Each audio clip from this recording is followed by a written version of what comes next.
Mesdames, Messieurs, bonsoir. Merci de préférer la télévision nationale. Dans l'actualité, recensement et évaluation des organisations non gouvernementales, le département de la décentralisation veut assainir le secteur et s'assurer de l'existence d'une société civile responsable, capable de jouer pleinement son rôle aux côtés de l'État et de ses partenaires. Formation des acteurs de la chaîne pénale.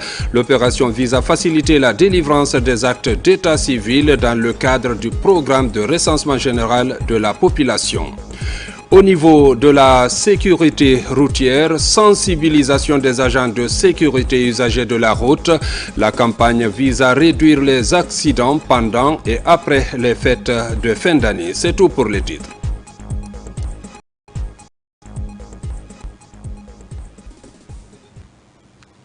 Une fois encore, bonsoir et merci de la fidélité à la télévision nationale. On ouvre ce journal par ces décrets. Décret D-2024-0276 PRG CNRD SGG portant promulgation de la loi ordinaire L 2024-022 CNT du 23 octobre 2024 portant autorisation de ratification de 5 accords de financement. Le président de la République, vu la charte de la transition, vu le communiqué numéro 1 du Comité national du Rassemblement pour le développement CNRD du 5 septembre 2021, portant prise effective du pouvoir par les forces de défense et de sécurité, décrète. Article 1er. Et promulguer la loi ordinaire L 2024-022 CNT du 23 octobre 2024 portant autorisation de ratification de 5 accords de financement suivants. 1. Le protocole d'accord entre le gouvernement de la République italienne et le gouvernement de la République de Guinée-Paguita. 2. La convention de crédit acheteur numéro 2 entre la République de Guinée et la BPI France. 3. L'accord de prêt entre la République de Guinée et le Fonds Africa and Development FAD agissant à titre d'administrateur de la facilité à la transition dans le cadre du financement du projet d'appui au développement industriel et à la résilience des petites et moyennes entreprises signé le 2 juillet 2024 pour un montant de 10 640 000 UC. 4. L'accord de prêt entre la République de Guinée et la Banque d'investissement et de développement de la CEDEAO. 5. L'accord de financement du projet d'appui au secteur de la santé PASS. Article 2. Le présent décret prend effet à compter de la date de sa signature, sera enregistré et publié au Journal officiel de la République. Conakry, le 28 décembre 2024, signé Général Mamadi Doumbouya. Décret D 2024-0278 PRG CNRD SGG portant promulgation de la loi L 2024-013 CNT du 24 avril 2024. Le président de la République, vu la charte de la transition, vu le communiqué numéro 1 du Comité national du Rassemblement pour le développement CNRD du 5 septembre 2021, portant prise effective du pouvoir par les forces de défense et de sécurité, décrète. Article 1er. Et promulguer la loi L 2024-013 CNT du 24 avril 2024 portant attribution, organisation et fonctionnement de l'autorité de régulation du contenu local. Article 2. Le présent décret prend effet à compter de la date de sa signature et sera enregistré et publié au Journal officiel de la République. Conakry, le 28 décembre 2024, signé Général Mamadi Doumbouya. Dans l'actualité encore, la santé des populations au cœur des priorités à Sanfina, dans la sous-préfecture de Balandou. Pas question désormais de parcourir des kilomètres pour se soigner. La localité bénéficie d'un centre de santé d'un centre de santé moderne et bien équipé. Il va assurer la prise en charge des patients de la localité. L'inauguration a été présidée hier vendredi par le ministre directeur du cabinet de la présidence et président du comité stratégique du Simandou Djiba Diakité, accompagné d'une forte délégation gouvernementale. Reportage Fatoumata Kourouma, David Silla. Le vendredi 27 décembre 2024, une délégation conduite par le ministre directeur de cabinet de la présidence Djiba Diakité s'est rendue dans la localité de Sanfina, sous-préfecture de Balandou, pour inaugurer un centre de santé moderne. Cette initiative s'inscrit dans le cadre du programme Simandou 2040, particulièrement dans son volet santé et bien-être, qui est le 5e pilier de ce programme stratégique. Toute la notabilité, la jeunesse et les femmes de Sanfina se sont mobilisées pour accueillir le ministre directeur de cabinet de la présidence, président du comité stratégique du Simandou, ainsi que l'imposante délégation ministérielle l'accompagnant. Le président de la délégation spéciale de Balandou a exprimé sa gratitude envers le chef de l'État pour la construction de ce centre de santé. Il a souligné que cette infrastructure moderne et bien équipée permettra de réduire les distances que les populations doivent parcourir pour accéder à des soins de qualité. Depuis la prise du pouvoir par le CNRD le 5 septembre 2021, des gigantesques projets et réformes sont engagés en faveur du rayonnement du rassemblement pour le développement de la Guinée. Ces réformes ont imprimé un réel espoir à la population. Ce centre de santé construit grâce à Dieu et à la volonté manifeste du CNRD, à sa tête, son Excellence général Mamadi Doumbouya, chef de l'État, président de la République, chef suprême des armées, est bien plus qu'un bâtiment. Il symbolise l'espoir, la solidarité et l'avenir. Il permettra à nos populations d'accéder à des soins de qualité, réduisant ainsi les distances à parcourir pour se soigner tout en renforçant le système de santé local. Aujourd'hui, nous inaugurons ce centre de santé amélioré, un véritable phare d'espoir pour notre contrée. Ce projet a vu le jour grâce à la vision éclairée du président de la République, son Excellence général Mamadi Doumbouya. Ce centre de santé vient ainsi améliorer les conditions de vie des membres de la communauté, qui est d'ailleurs l'un des soucis majeurs du chef de l'État. Nous, jeunes de Pathé, profitons de cette cérémonie inaugurale pour réaffirmer notre soutien indéfectible au programme de refondation de l'État prôné par le général Mamadi Doumbouya. Nous nous engageons à ce que ce centre de santé soit bien géré et bien protégé pour le bonheur de tous. Le ministre de la Santé et de l'Hygiène publique a salué la détermination du chef de l'État à renforcer le système de santé à travers des infrastructures sanitaires locales modernes. Il a insisté sur l'importance de prendre soin de cette nouvelle installation qui offre plusieurs services de santé communautaire, notamment pour la santé prénatale et infantile. Le chef de l'État qui tient à ce qu'aucun Guinéen ne soit laissé de côté, que chaque Guinéen puisse bénéficier de soins là où il se trouve sur l'étendue du territoire national. C'est ce qui vient d'être matérialisé à Sanfina, qui aussi est une des prouesses du système des nouvelles autorités pour qu'on puisse réduire de façon significative le nombre de décès évitables. Le centre que nous inaugurons aujourd'hui, ce centre répond à un besoin. Le besoin de ces populations qui sont là aujourd'hui.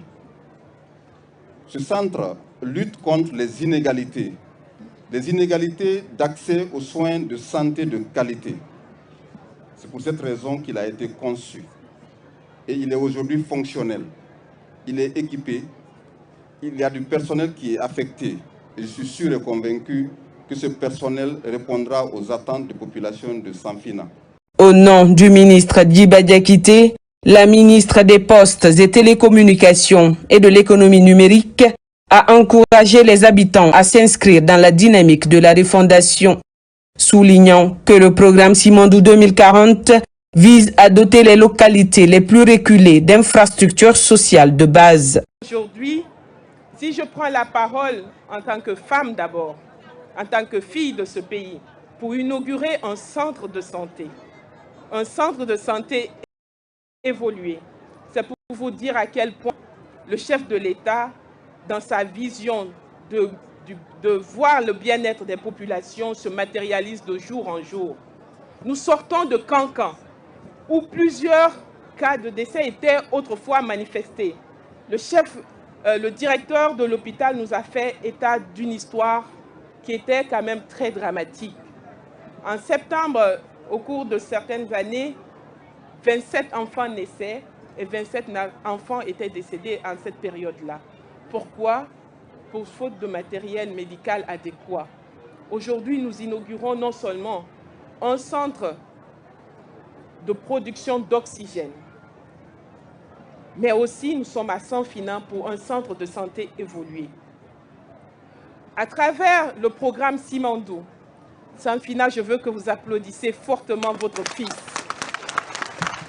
Vous avez un fils digne qui a su relever des défis que plusieurs ont marqués et qui ont dit que ce n'était pas possible.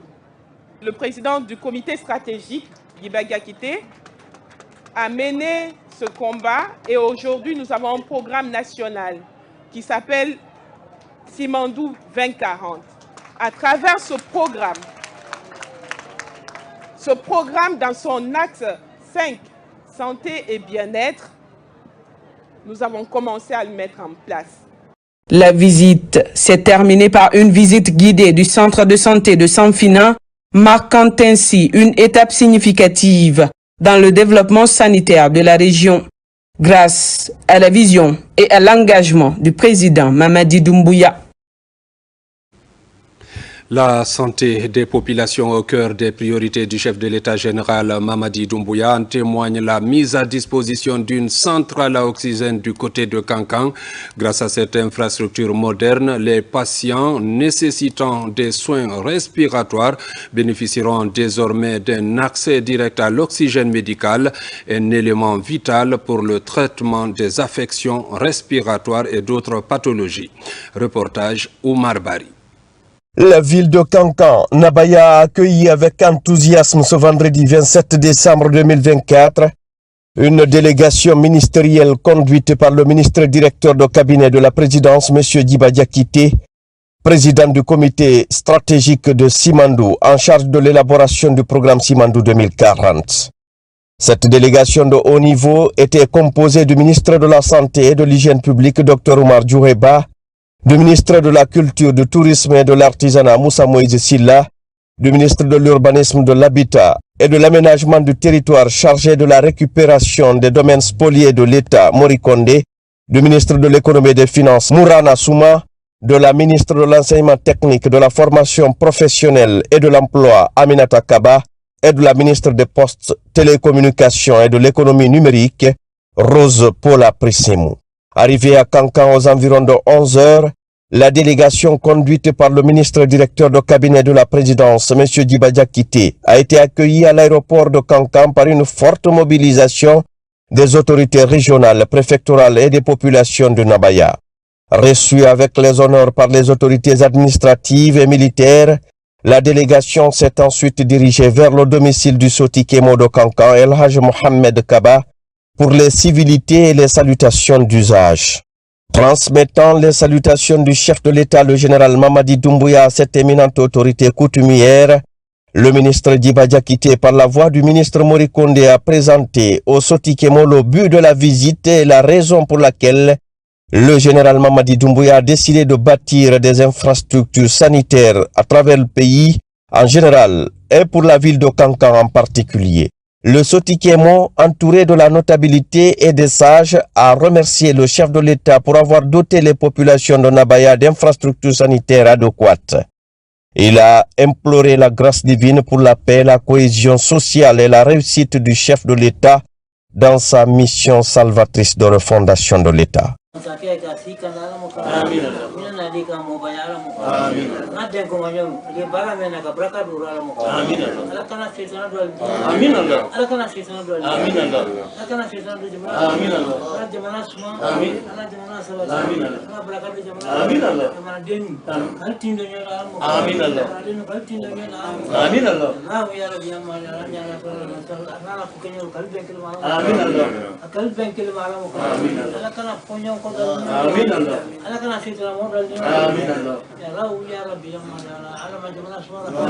Il était porteur du message du chef de l'État, message de paix, message d'entente et message d'appel à continuer à sensibiliser nos populations, non seulement à se mettre au travail, mais à cultiver l'entente, la paix et la quiétude entre les paisibles citoyens de la ville de Nabaya.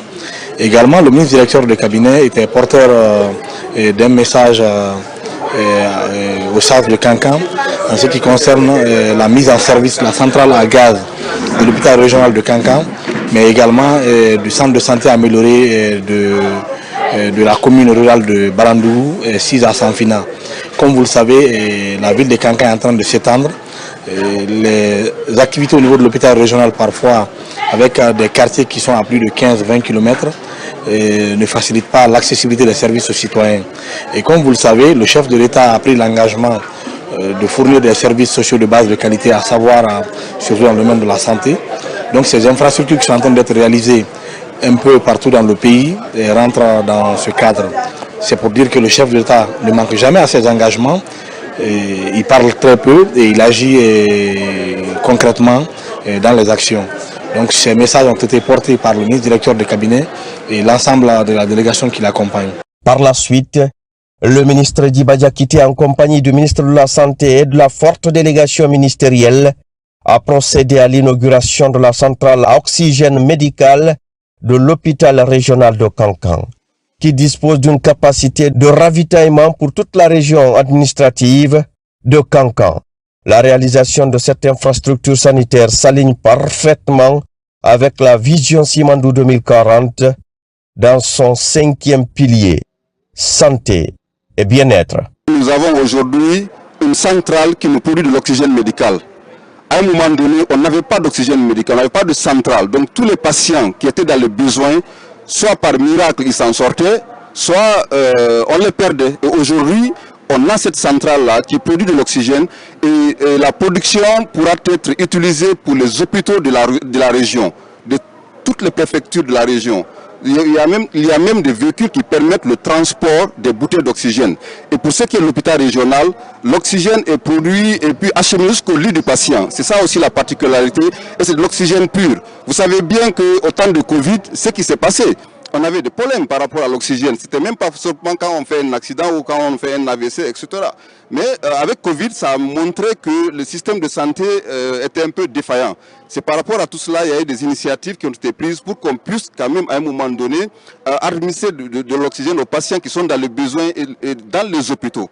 Il n'y a pas qu'à Kankan, on en a dans toutes les régions. Pour le moment, nous avons 3 centrales qui sont disponibles, qui sont fonctionnelles, celle de Kankan, celle de Zérékoré et celle de Labé. Donc ces 3 centrales attendent leur inauguration. Donc nous avons commencé par la région de Kankan et encore une fois, cette centrale va produire de l'oxygène pour toutes les structures sanitaires de la région. Pour cela, je ne peux que remercier vivement du fond du cœur le président de la République, son excellence général Mamadi Doumbouya. Parce que c'est sa vision, il a tenu à matérialiser cela. C'est ce qui fait qu'aujourd'hui nous pouvons sauver beaucoup de patients. À un moment donné, si on a besoin d'oxygène à Kankan, il fallait arriver à Conakry. Et vous voyez la distance. Donc il y a assez de risques pour qu'on perde le patient. Aujourd'hui, le patient peut bénéficier ici l'oxygène. Donc pour cela, nous lui réexprimons notre gratitude et surtout nos remerciements pour son leadership éclairé et pour sa vision à améliorer le système de santé de notre pays. Les responsables de l'hôpital régional de Kankan ont salué cette mise à disposition d'une centrale à oxygène qui a déjà un impact direct et significatif sur la réduction de la mortalité à l'hôpital régional, notamment infantile.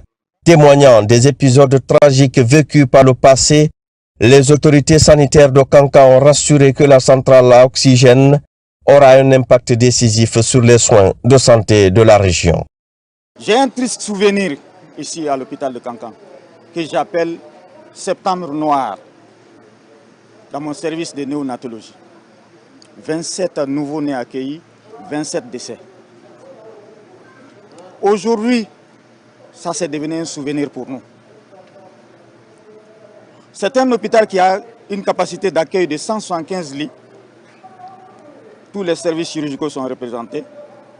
Aujourd'hui, nous avons 4 salles opératoires qui sont dotées aujourd'hui de respirateurs qui sont aujourd'hui connectés à l'oxygène. C'est un hôpital qui fait entre 120 et 150 césariennes par mois. Et tout cela ont besoin de d'oxygène pour être opérés.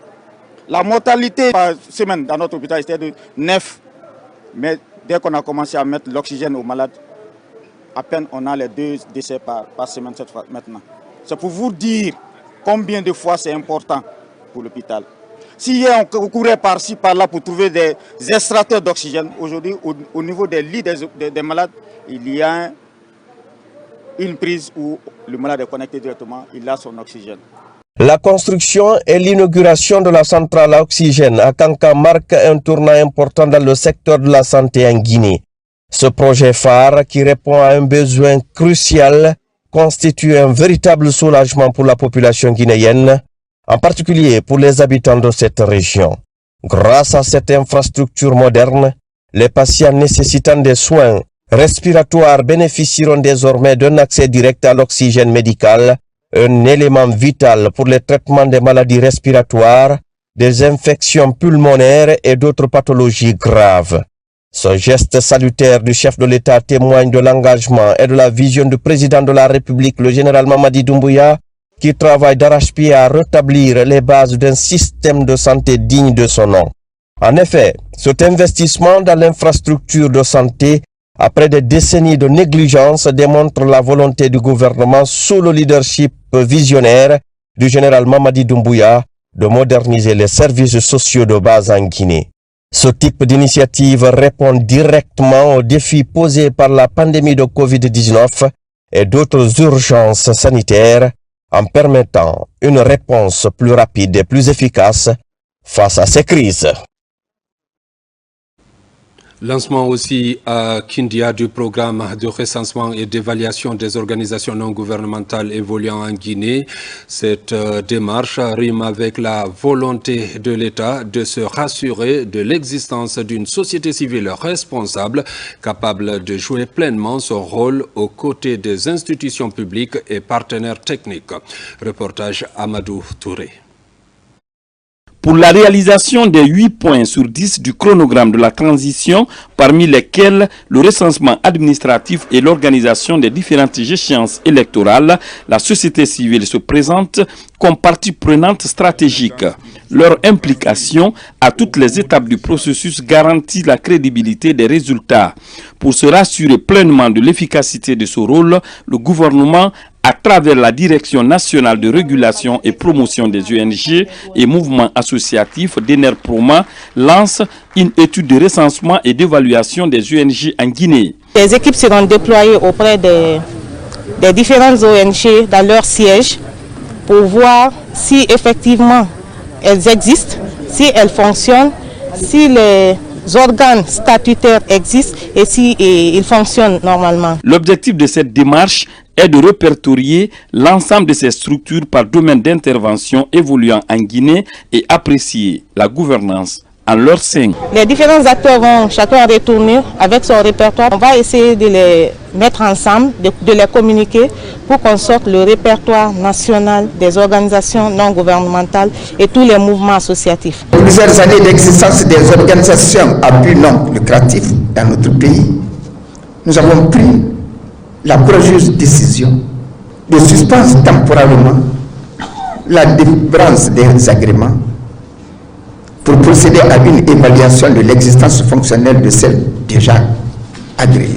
Votre présence massive ici témoigne de votre engagement et votre désir à apprendre les connaissances qui soutiendront vos actions dans le suivi des ONG et mouvements associatifs. Au terme de ce travail de recensement et d'évaluation, le gouvernement veut établir le registre national des ONG et les mouvements associatifs, vérifier la légalité de leur existence, analyser et évaluer leur fonctionnement et des organes statutaires et enfin examiner leurs sources de financement et leurs capacités opérationnelles. Dans le secteur des médias, c'est également par Kindia que le ministère de l'Information et de la Communication vient de boucler une série de renforcements de capacité des acteurs des médias sur la lutte contre les discours de haine et la promotion des droits de l'homme. La formation a connu une forte mobilisation des journalistes et responsables des médias publics et privés. Le point avec Maïmouna Bella-Diallo. Au terme de 2 semaines de débats d'affilée, le ministère de l'Information et de la Communication, à travers la direction générale de son centre de formation, vient de boucler une série de renforcements des compétences professionnelles des acteurs de médias, de Mamou, Kankan, en passant par Conakry et Kindia. Il a été question de lutter contre les dérapages dans les médias et la promotion des droits de l'homme. Les techniques de lutte contre les discours de haine, le fact-checking, les techniques d'animation des émissions interactives et talk show, la promotion des droits de l'homme ont dominé les débats. C'est l'occasion pour moi de remercier le ministère de l'Information et de la Communication et les partenaires qui nous ont accompagnés. Nous portons grand espoir que la communication va être désormais beaucoup plus civilisée. Les sessions ont touché quelques 240 acteurs de médias, parmi lesquels des patrons de presse et journalistes. La formation était d'un bon niveau, c'était interactif, donc le public a suffisamment participé. Personnellement, j'avoue que j'ai appris, parce que quand nous parlons des droits de l'homme, est-ce que le journaliste il est appelé à dénoncer?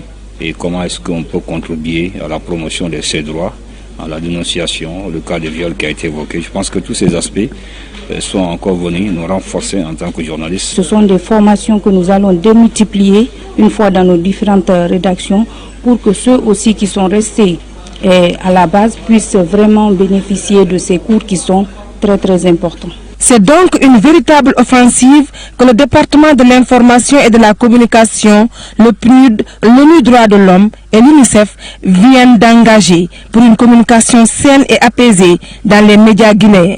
Tout un espoir. Et puis, cette dernière session du conseil d'administration de la société guinéenne de Palmier a eu les DVA au compte de l'exercice 2025. Entre autres préoccupations, maintenir le cap de l'extension et de la modernisation de l'usine de traitement du caoutchouc et mettre en œuvre des résolutions pour l'amélioration des conditions de vie des planteurs et autres travailleurs. Fodé Camara.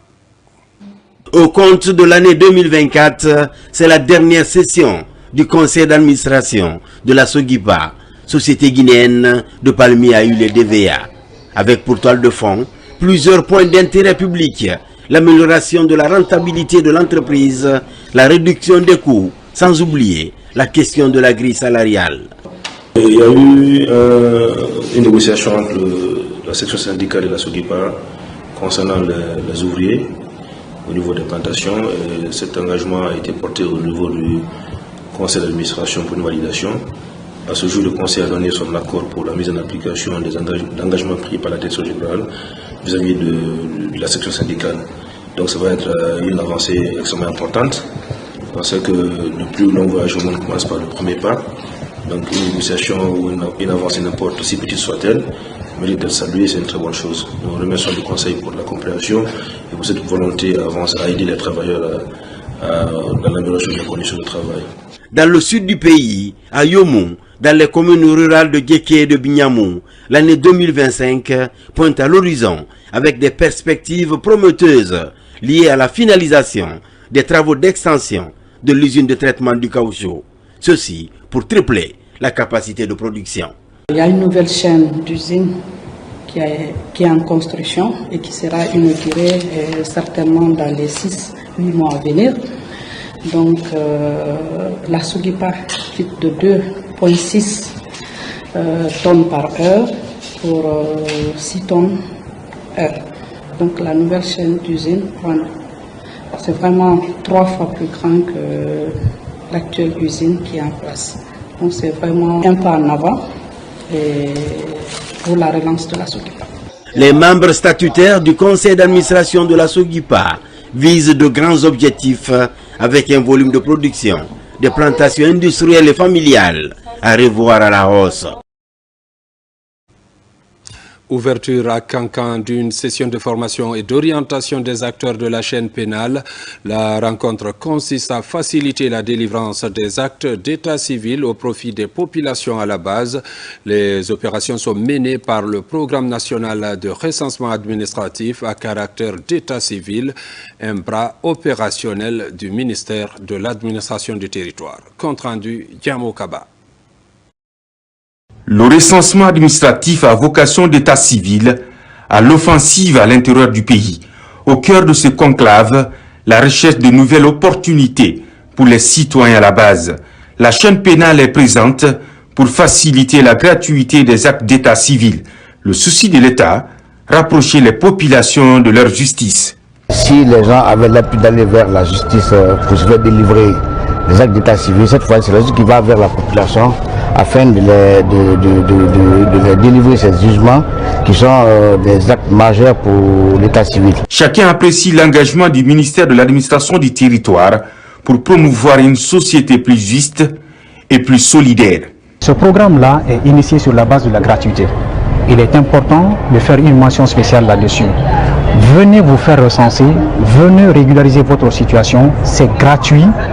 Aucun franc ne sera déboursé par qui que ce soit pour cela. C'est une initiative présidentielle et je rappelle d'ailleurs que le programme RAVEC, c'est le deuxième point du chronogramme, des 10 chronogrammes de la transition.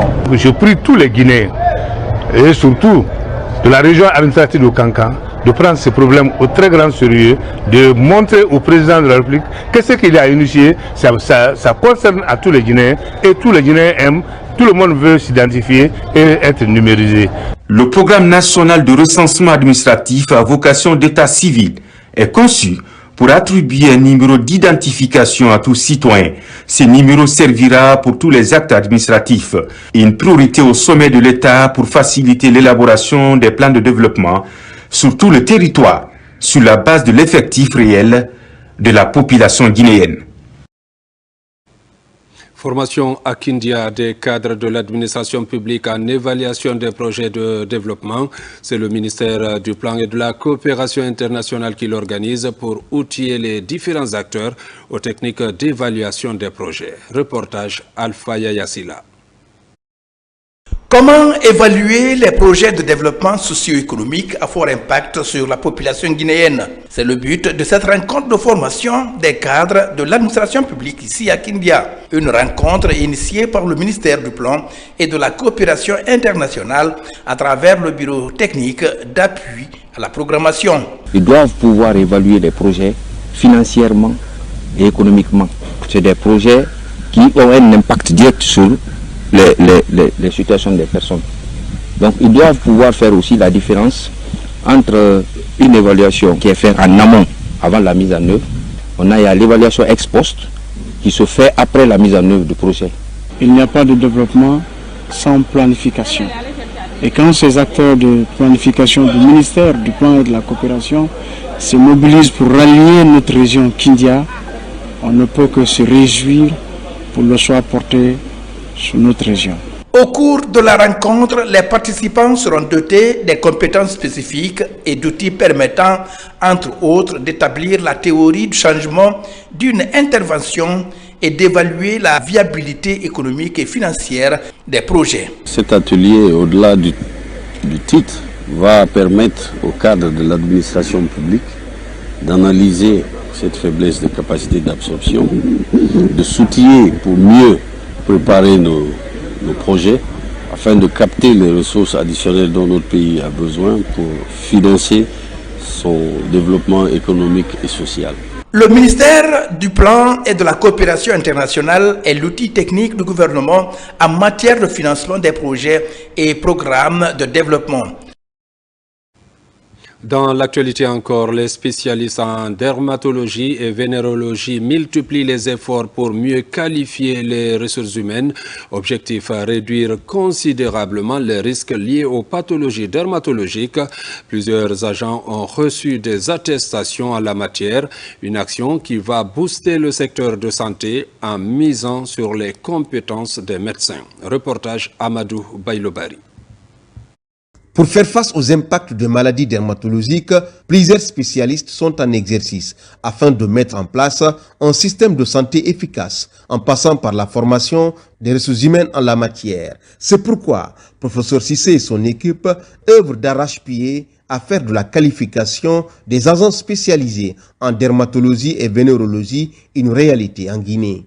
Nous avons estimé et soutenu le professeur Cissé pour qu'il puisse former des ressources humaines capables de prendre la santé dermatologique des Guinéens en charge. Nous sommes aujourd'hui dans notre pays l'une des rares spécialités, pour ne pas dire la rare spécialité, où vous avez 4 professeurs titulaires et une maître de conférence. Donc ce qui fait 5 enseignants de rang. Donc nous n'avons aucun problème sur le plan des ressources humaines à former les gens localement. Avec ces formations que nous avons initiées, ceux qui sortent sont mis à la disposition du ministère de la Santé qui pourrait les envoyer dans les hôpitaux régionaux.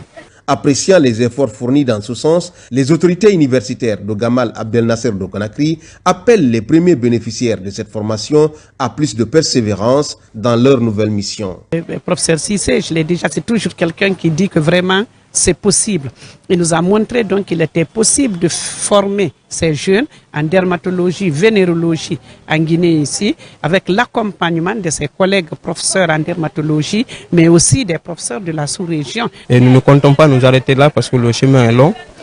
Tout médecin qui veut évoluer en médecine sait qu'arriver à ce niveau de spécialisation, tu dois encore progresser. Il y a un progrès qui doit être là pour qu'on puisse arriver jusqu'au niveau de l'agrégation. Cette première promotion attestée vient galvaniser le secteur de la santé en dermatologie et vénérologie où les attentes sont encore nombreuses. Pour passer les fêtes de fin d'année sans accident, l'Agence guinéenne de la sécurité routière poursuit la sensibilisation. En Zérékoré, agents de sécurité et usagers de la route sont sensibilisés et des mesures sont aussi envisagées pour éviter les accidents. Reportage Mohamed Salioupaï. Ensemble pour les routes sûres, c'est le slogan de cette 3e édition de la campagne de sensibilisation sur la sécurité routière pendant les fêtes de fin d'année. En plus des messages de sensibilisation, des séances de formation sont aussi planifiées en faveur des représentants des différentes structures évoluant dans le transport terrestre. La formation qu'ils ont programmée, je pense que ça va aussi jouer très bien sur la moralité des conducteurs de moto et des conducteurs de véhicules. Non seulement ça va limiter le taux d'accident et ça va les permettre aussi de comment se comporter sur la route envers les usagers et envers aussi eux-mêmes. Après cette formation, c'est sûr que les gens vont aller bien. C'est une formation première en Guinée que nous avons suivie. Nous remercions la mission. Cette initiative de l'Agence guinéenne de la sécurité routière à Guizère est un ouf de soulagement pour les autorités. Il faut écouter et il faut avoir la volonté de poser des questions aux formateurs. Ce n'est pas eux seulement qui doivent vous parler. Vous aussi, vous avez de l'expérience. Posez des questions pour qu'on puisse trouver des solutions aux difficultés que nous avons dans la circulation routière. Le gouvernement, à travers le ministère des Transports, nous a désignés pour venir vers les conducteurs, échanger avec eux, pour trouver les voies et moyens en vue de réduire drastiquement, voire même supprimer les accidents sur les routes. Pendant cette semaine de fin d'année, 220 acteurs seront formés dans la capitale forestière, dont 100 conducteurs de véhicules, 100 conducteurs de taxi-moto et 20 agents de la police et de la gendarmerie. Renforcement du système de santé dans la région administrative de Farana avec la remise de 33 motos AG 125 au personnel de santé. C'est une initiative de l'État guinéen et ses partenaires par le biais du ministère de la Santé et de l'Hygiène publique. Cet effort va désormais renforcer la couverture vaccinale dans la région et surtout la riposte aux épidémies. Reportage Ibrahima Oulem Fofana Silati Kourouma. 33 motos AG 125 Un effort de l'État guinéen pour renforcer le personnel de la santé de la région administrative de Farana. Ici, le ministère de la Santé et de l'Hygiène publique est appuyé par la Banque islamique de développement. Je commence par remercier très sincèrement le ministère de la Santé et ses partenaires qui ont bien voulu mettre 33 motos à la disposition de ma région. Ces 33 motos sont destinées à lutter contre les épidémies, mais aussi à augmenter notre couverture vaccinale. Au nom de mon directeur de la santé, les motos là représentent pour nous un ouf de soulagement dans l'atteinte de nos objectifs. Ça va nous permettre de rehausser les indicateurs dans le district en termes de prévention et aussi sur le mode curatif et le traitement des maladies dans les centres de santé. Chaque préfecture de la région aura cette moto destinée aux coordinateurs de la vaccination, les postes de santé, les centres de santé, les centres de traitement épidémiologique et les équipes préfectorales de riposte aux épidémies et le centre d'opération d'urgence. Ces 33 motos que nous remettons aujourd'hui ne sont pas qu'un simple moyen de transport. Elles représentent un outil essentiel pour faciliter la mobilité de nos agents, leur permettant d'atteindre les communautés les plus reculées. Je tiens également à profiter de cette occasion pour féliciter nos cadres de la santé. Ici, à l'inspection régionale de la santé de Farana, Dr Mahamoud Sama Chérif, premier responsable, a rassuré la bonne utilisation de ces moyens de déplacement. Et puis, cette dynamique porteuse d'espoir pour la Guinée à travers le monde, le projet d'appui au mouvement socio-PAMS Guinée lance officiellement ses activités en Guinée. Créée en 2022, cette nouvelle ONG se veut un acteur clé pour bâtir une société inclusive et équitable. Son credo, placer la protection citoyenne et la cohésion sociale au cœur d'une transformation durable. Reportage Falilou Diallo, Alkaliko Beleketa. Le programme vit déjà sa deuxième année. Il est dénommé Projet d'appui aux mouvements sociaux ou PAMS Guinée. Il ambitionne de relever les défis socio-économiques et environnementaux du pays. Le PAMS Guinée se veut un trait d'union entre les Guinéens de la diaspora et ceux vivant au Bercail. PAMS Guinée s'engage à être un point de ralliement, une source d'information, une aide concrète à l'épanouissement de nos horizons et un partenariat stratégique pour tous les projets. Le président Mamadi Doumbouya veut aider les femmes, les jeunes dans les différentes communes. En soutenant des initiatives locales et la collaboration entre les différentes parties prenantes, PAMS se veut une force de mobilisation des ressources pour bâtir une Guinée plus solidaire. Un engagement pris devant les autorités ainsi que les associations de jeunesse de Tombolia Plateau 1. C'est un espace d'échange et c'est un espace aussi de mobilisation, non seulement de la communauté, mais de la jeunesse. Et pour qu'il y ait la paix, pour qu'il y ait la stabilité et pour faire décoller le quartier et voire même la commune. Nous sommes en train d'enregistrer toutes les associations, les ONG qui évoluent dans notre quartier pour les mettre ensemble et pour voir qu'est-ce qu'il faut faire pour non seulement le pays, mais aussi pour notre commune et notre quartier. En s'inscrivant dans une dynamique collective et durable, le projet d'appui aux mouvements sociaux illustre la capacité des Guinéens à construire des solutions adaptées aux besoins de leur communauté. La Direction générale du genre et d'équité du ministère de la Défense nationale a récemment organisé une journée de sensibilisation pour lutter contre les violences basées sur le genre au niveau des forces de défense. L'initiative s'inscrit dans le cadre des 16 jours d'activisme consacrés au phénomène. L'événement a été suivi d'un panel sur le leadership féminin au sein des forces armées guinéennes. Reportage, lieutenant Tambasekou Kamano, correspondant de la presse militaire. C'est une journée de sensibilisation sur les violences basées sur le genre.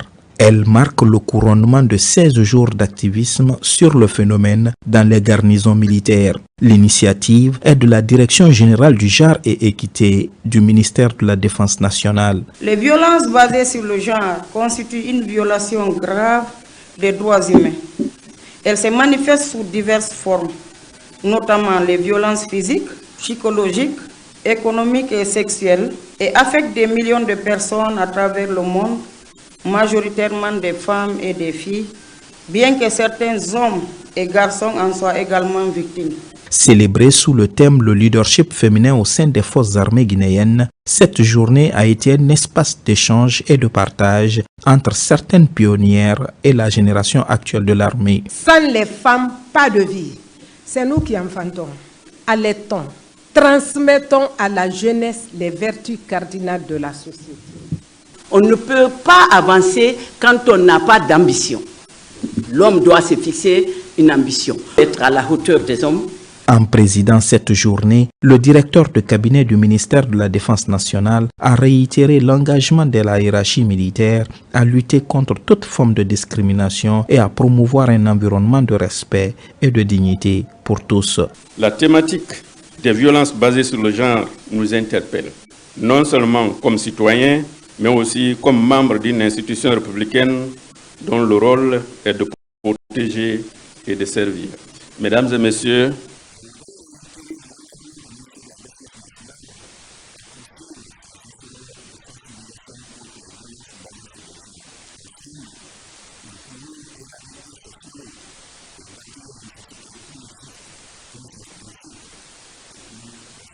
Selon l'Organisation mondiale de la santé, une femme sur 3 est victime de violences au cours de sa vie. En Guinée, les statistiques des services de sécurité démontrent que cette année 2024, 129 femmes ont été victimes d'agressions physiques et de violences conjugales. 91 femmes ont été victimes d'agressions sexuelles. Et puis, cette bonne nouvelle pour le football guinéen, après l'élimination des autres catégories de nos équipes nationales, le Sili local de Guinée vient de se qualifier à la phase finale du prochain championnat d'Afrique des Nations en battant encore au match retour les Djurtis locaux de Guinée-Bissau sur le score de 2-1.